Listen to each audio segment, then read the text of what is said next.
For A through F, we're going to refer to this graph here, and what it has here, it has F plus G of 1, and that is the same as F of 1 plus G of 1. So what we're going to look at, we're going to look at this graph as G of X, this graph is F of X. So if I want F of 1, I come here, and F of 1 is negative 4, and then for G of 1, I'm at 1 again, but I'm over here, and that's plus 3, so then you get negative 1 for that. All right, this is equivalent to G of 3 over F of 3. So G of 3 is positive 1, and F of 3 is negative 2, so negative 1/2. And then for the next one, we have G of negative 1 minus F of negative 1. So G of negative 1 is 3 minus F of negative 1 is negative 3. And so for that one, we end up with a positive 6. F composite G, this means F of G of negative 1. So we have to figure out this G of negative 1 first. So when we figure that out, we come to negative 1. G's up here. That is positive 3. But we're doing F of G of negative 1, so this is really F of 3. So we come over here, and my F function is down here. So that's equal to negative 2. And F times G of 2 is the same thing as F of 2 times G of 2. So F of 2 is negative 4 times G of 2 is 2. So that's negative 8. And then again, we have a composite function here. So this is G of F of 2. So this time the F is the one that you're inputting. F of 2, F's down here, so that's negative 4. So F of 2 is negative 4, so we're trying to find G of negative 4, so we come over here, and G of negative 4 is 0. For 34, we're just trying to identify this graph. Notice it's in vertex form. So we have 2, negative 5 is the vertex, and it's opening up by 1. So it's really just the parent function of x squared. So over 1 up 1, over 2 up 4, over 3 up 9. So we're looking for positive 2, negative 5. So this is out, positive 2, negative 5. This one is the only one that's going to work, okay?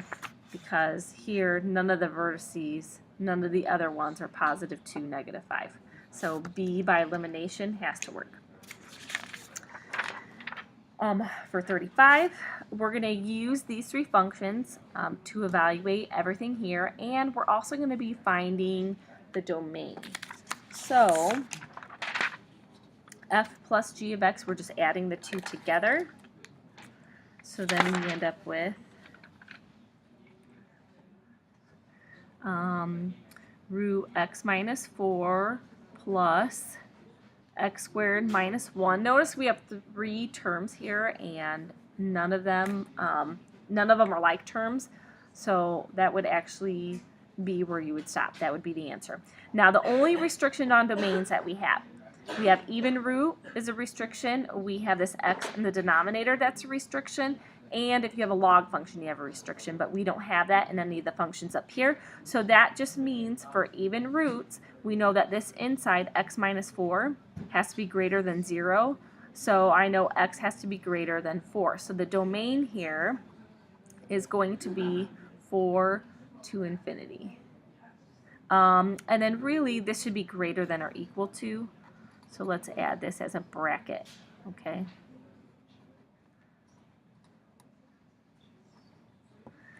All right, so for B, we're finding the difference between H and G. So I have 3 over 7 minus x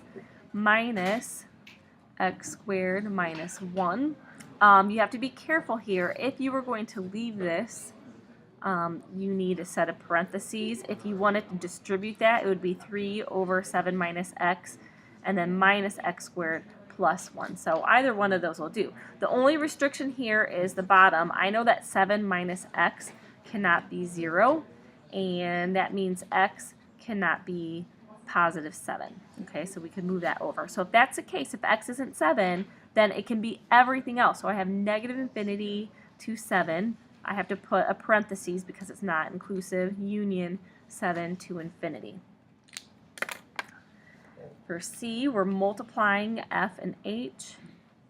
So we have root x minus 4 times 3 over 7 minus x. If you were wanting to rewrite that, you could just say 3 root x minus 4 over 7 minus x. Now, here we have two restrictions. I know from this that x has to be greater than or equal to 4, but I also know from this that x cannot be 7. Okay?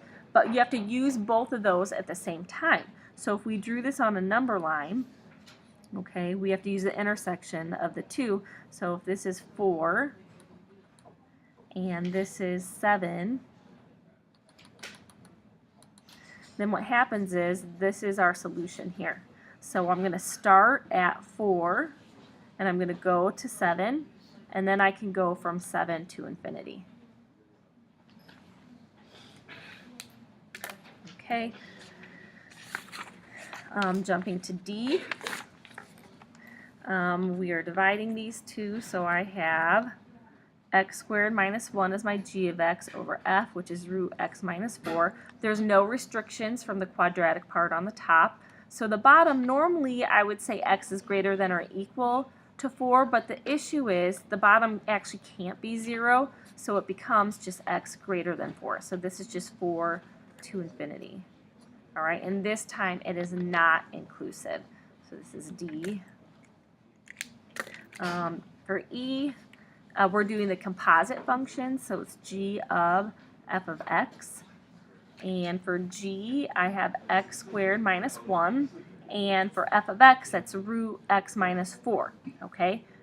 The thing you need to be careful with here, okay, is when we multiply this out, what's going to happen is you're going to get x minus 4 minus 1. So the composite is going to be x minus 5. So it looks like it's all real numbers.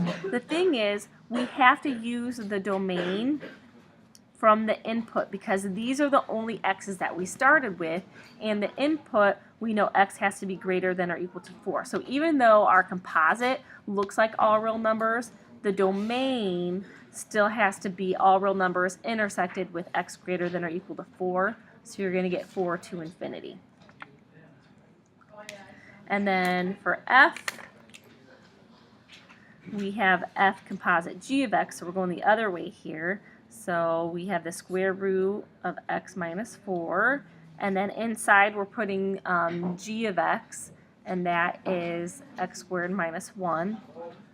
So when we simplify, we're going to get the square root of x squared minus 5, and no, you cannot take the square root of these separately. All right, now this one's a little bit harder because for the domain, we have to have x squared minus 5 be greater than or equal to 0, and what that looks like is if we came down 5, and then we have this function. Okay, and if it's going to be greater than or equal to 0, this is our domain. Well, if we're going to do that, this is negative 5 here. If we're going to do this, then we have to figure out what the zeros are, and the zeros are going to be negative root 5 and positive root 5. So the domain here is negative infinity to negative root 5, union positive root 5 to infinity. Okay. All right, so once you find the zeros, this is the part that's greater than or equal to 0, and then that's going to be your domain. All right, so then for the last one here, 30. All right, what we're going to do here is write these in vertex form. And before, we always kind of had like x squared minus 8x plus 6 equals 0, and so we'd put the 6 on the other side. This time we're going to keep everything on the same side. And the reason why is because we're not just trying to find the zeros, we're actually trying to put it in vertex form for graphing purposes. So, we're going to write this a little bit differently. We're going to have x squared minus 8x plus space minus space plus 6, and this is going to be our function. So what happens here is we need to take half that middle term, so x minus 4, and then we square that, and negative 4 quantity squared is 16. So I'm adding 16 and subtracting, so it's really like having 0 on the same side. And what happens is this part right here, that's our perfect square trinomial, but we need to combine these. So this ends up being minus 10, and so this is our vertex form. All right, so that's for A here. For B, we're going to do the same thing. So we'll rewrite this. So I have g of x equals x squared plus 4x plus base minus base plus 9. And then what we want to do is take half the middle term. So that's going to be plus 2, and 2 squared is 4. But since I added 4, I need to subtract it. This is my trinomial. This is x plus 2 quantity squared. So then we combine these two terms to get plus 5, and this is our vertex form. For C, we have h of x equals x squared plus 12x plus 33. So we want to rewrite that. We have x squared plus 12x plus base minus base plus 33. So this becomes x plus 6 quantity squared. Half of 12 is 6. 6 squared is 36 minus 36. So this is the x plus 6 quantity squared. And when I do minus 36 and plus 33, I get minus 3. All right. So let's jump to D. All right, so for D, we have a leading coefficient. So this looks a lot different. Here's what's going to happen here. We have j of x equals, I'm going to factor that negative 2 out of the first two terms. So I get x squared minus, or it's going to be plus because I'm dividing it by negative 2. So plus 6x plus space. And then I'm going to have another space out here. I'll just put plus for right now, and then minus 19. Okay. Now this looks a little different because when I complete the square here, the negative 2 has to stay. If you were just trying to find the zeros, you can get rid of it, but we're trying to put it in vertex form, and this would change the graph to not have that there. So I still do half the middle term, so x plus 3 quantity squared, and I'm still going to do this 9 here, right? So 3 squared is 9. The thing is, this is in parentheses. So if I redistribute this, I'm going to get negative 12x, then I'm going to get minus 18. So when I add over here, this needs to be plus 18. Okay, so that's the trick to this one. And 18 minus 19 is minus 1. And then we have for E, k of x equals, I'm going to factor the 2 out, so x squared minus 2x plus space minus 1. Okay, so that one space is inside, so I don't know what's going to happen here yet because I'm going to get 2x squared minus 4x plus whatever I multiply here. So I'm using this. I get x minus 1 is half. So what is really happening when I distribute, I really have plus 2. Because I added 2, I need to subtract 2. So then this becomes minus 3 here, and that 2 stays in the front. So this is k of x. And then for the last one,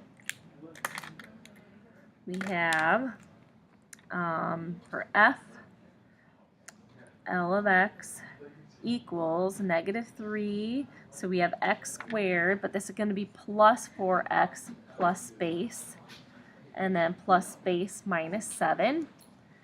And so that's negative 3x squared minus 12x, and I don't know what's going to happen here yet, so that's what I'm trying to find out. So then if I take half the middle term, I get x plus 2.